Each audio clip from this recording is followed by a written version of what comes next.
In this tutorial, I'll show you how to make a sliced text effect in Photoshop. Here I have written the word salad, because I'm gonna slice my text like a salad. Bad joke, but first of all, head over to the Tools tab and drag the third tool, which is the lasso brush. And we're gonna activate the polygon lasso tool. Now click on this zone right here, go down, click again, and go over the text, and basically make a selection like this.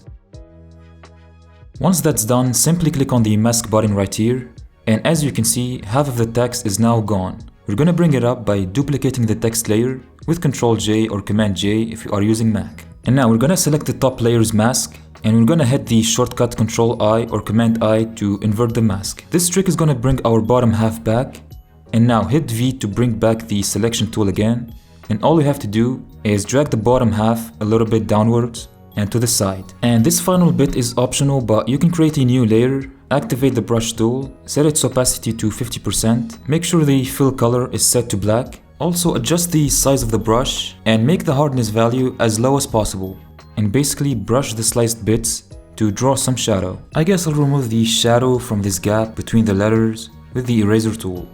And that's how you make a sliced salad, text. If you found this very helpful, please like and subscribe. Also, feel free to watch this next tutorial.